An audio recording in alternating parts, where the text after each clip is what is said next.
Hey guys, welcome to my channel. My name is Dani Rios, for those that don't know me. Today I'm doing a little Oaxaca haul. I'm gonna show you all the things that I got in Oaxaca. If you have not seen my Oaxaca travel vlog, make sure to go do that first.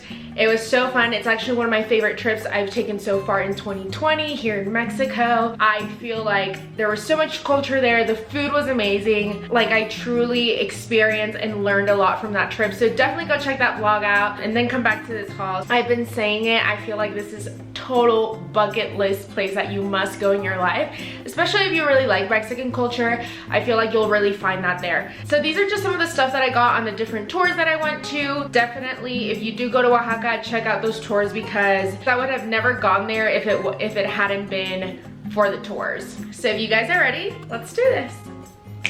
Okay, so these are some random things that I got at the market. So this was something that I got in the Mercado de Artesanías. I honestly thought this mercado was gonna be awesome, filled with like tons of artisan things, and I was just gonna love it. But the lights are actually turned off, and it's actually quite small. And I just feel like because it's so popular, things are a little bit more expensive, and all the vendors kind of just all have the same stuff. So I definitely don't recommend going there. I definitely recommend going to the little outskirt towns and like going to different shops and kind of just really exploring and trying to buy things. So anyway, we ended up going to this mercado, and I did see this lady. She had tons of like little shirts and little things, and I actually got of course this is not for me. This little shirt is for my best friend's baby. I think it's a shirt, so once she's like a year old, she'll be able to wear it with leggings. I actually go to San Miguel all the time, San Miguel de Allende, and something like this is really pricey over there. If you go to Oaxaca, definitely try to buy a lot of these stuff if this is like what you're into, because it's way cheaper there. They actually make that there. And a lot of the times I've asked people in San Miguel, like, oh, like, where did you get this from? And they're like, oh, they're from Oaxaca. And I'm like, oh my God. So why am I even buying this here? So I got this really cute shirt for baby Anna. So I'm excited to give that to her once I go back to Dallas. Oh crap. I'm not even wearing earrings, and I feel like I just look so basic right now. I'm gonna put on earrings. One sec, guys. Okay, I put on these earrings because they kind of go with the vibe. They're actually from the clay shop, super cute. It's not from Oaxaca or anything, but they're just really cute earrings.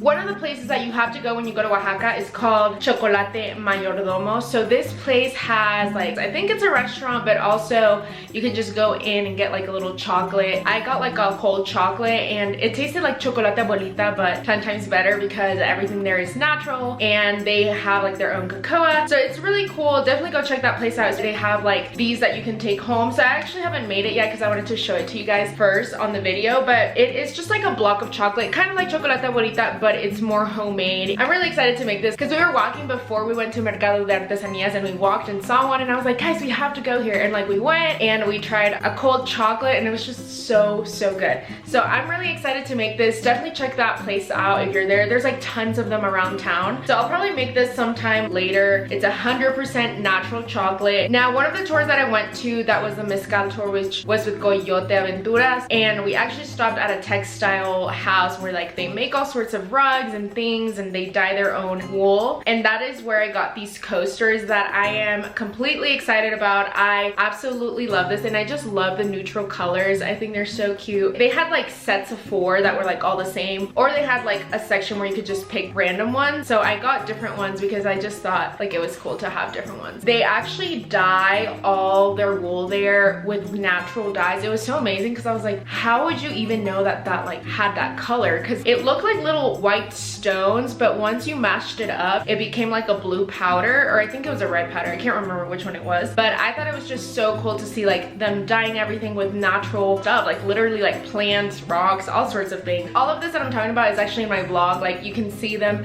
how they like brush the wool and then make it into yarn. So I'm really excited for these coasters because like, just so fun. I was actually thinking about maybe like selling these back in Dallas. The ladies are actually my friends now, so if I ever go back or if I contact them, I might take some with Dallas to me so I can sell it to you guys, because I just think these are so fun and just so cute, and I just can't wait to go back to Dallas and use them.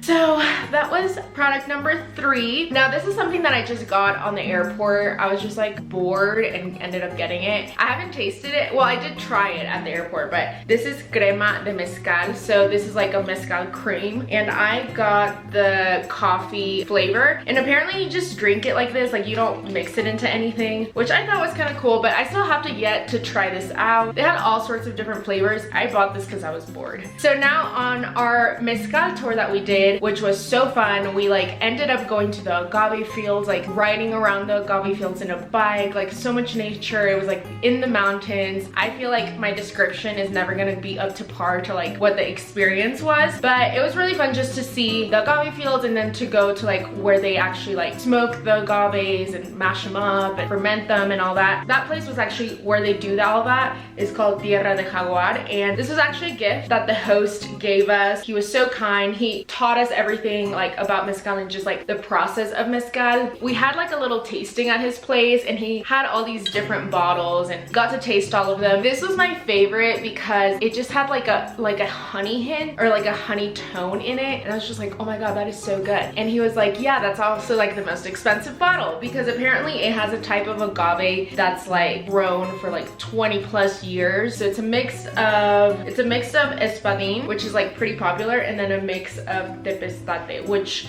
I think that one is the one that's like grown for like 20 to 30 years. So no wonder I liked it. This was like the most expensive bottle, but he gifted us this, and I'm waiting for a special occasion to open this up. So I'm really excited about this one. It's not on the market yet, but it is going to be soon. So once it is, I will let you guys know. Now, my favorite thing that I got down there was pottery. I didn't really talk about a lot of her story in my last vlog, but basically this lady, she's from like the smallest little town. Like I think there's only like 1,000 people there, and she was just telling us like as a little girl she always wanted to like study, but her mom wouldn't let her, and her mom would just tell her that like she needed to do pottery because that's like what made her money. But she was very like discouraged as a little girl because, you know, she would go into the towns and like no one would want pottery, or it would just take such a long time to make, and like the money that they would get for the pottery was just like not equal to the hard work that they put into it. So she actually made herself like a promise that she was gonna go out from her little town and start selling this pottery. So she went to like Tlaquepaque, which is like in Guadalajara. Like she went to all these like bigger city towns to sell her pottery, and she was just telling us like at first it didn't, you know, everyone was like into black pottery. They really didn't buy her, so she was really discouraged by that.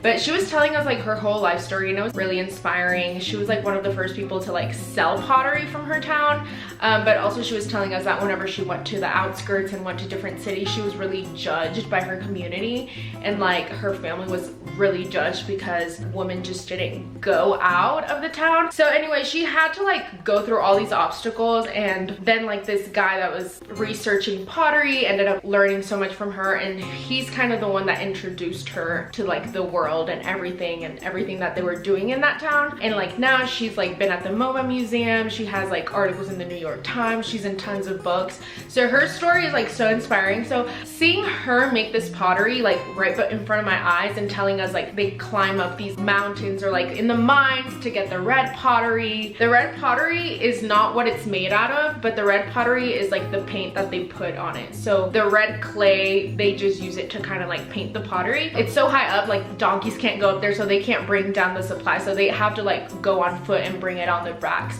So just like imagine all that hard work. And then also I always thought of pottery to be like you sit and you're like, you know, that spinny thing with your foot, you're just like making it, you know, just like the way people make it nowadays. She literally makes everything by hand, guys. All her tools are recycled. Like all her tools are either other broken clays, it was like half of a basketball, a rock, wood, leather pieces, and that's how she smooths out her pottery. So she literally does not have anything modern. Like she literally makes everything from scratch. It was just like a really cool experience to see that, and just like to see all the hard labor that went into that, and then being able to buy her pottery afterwards was like amazing. So anyway, they also told us like, because also her daughter-in-laws do pottery with her, but the one that she does, she always labels.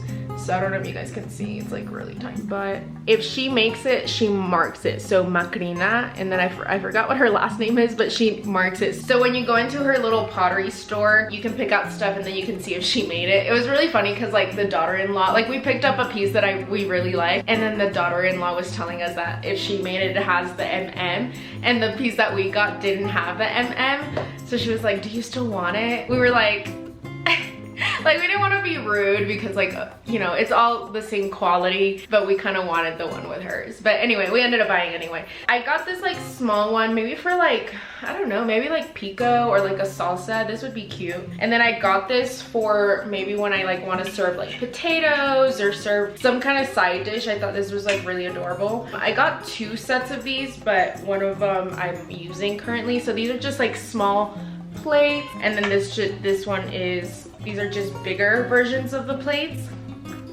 I got so much pottery there because like honestly, if it had just been at a store, I probably wouldn't have, but like after knowing her story, just after knowing like the way they make this and seeing how she made it, you have such a bigger appreciation. So same thing with like the mezcal, like once you know so much about it and you like learn the whole process, you like appreciate things a lot more. So that's why I totally recommend for you guys to experience that kind of stuff. I got this little, it's a little piggy. I got this little piggy. I think this could be like for salsa maybe. I thought this was just like really cute and you don't really see that anywhere, so I got that one. And then I got a few mezcal glass or like shot glasses.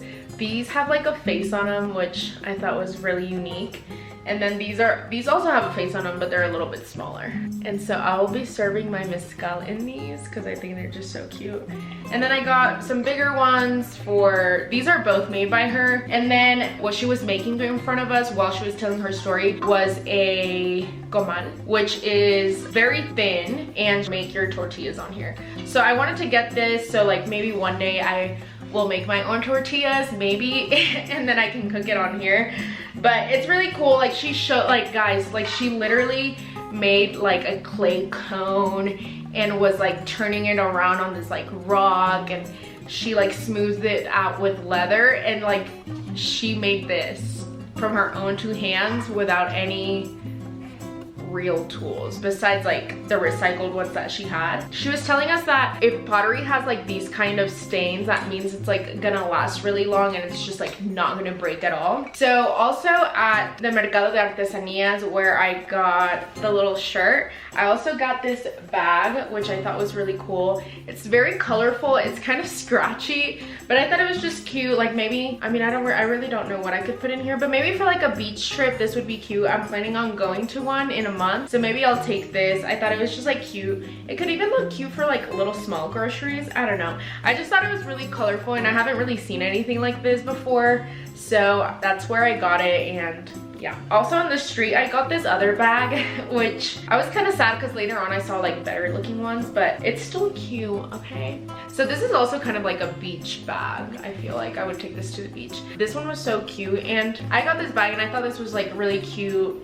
I was like walking around like this in Oaxaca. I just felt very adorable. So those are kind of like the things that I got. I hope you guys like definitely go and check it out because it's literally the best thing I've done in life. It's so fun. So I just wanted to show you guys some of the little things and tell you a little bit more about the trip and you know how fun it was. Hopefully you guys get to go and experience it one day, and if you do, definitely tag me because I want to like see everything. I hope you guys enjoyed this video. Make sure to like and subscribe. So thanks for watching, and I'll see you guys next time.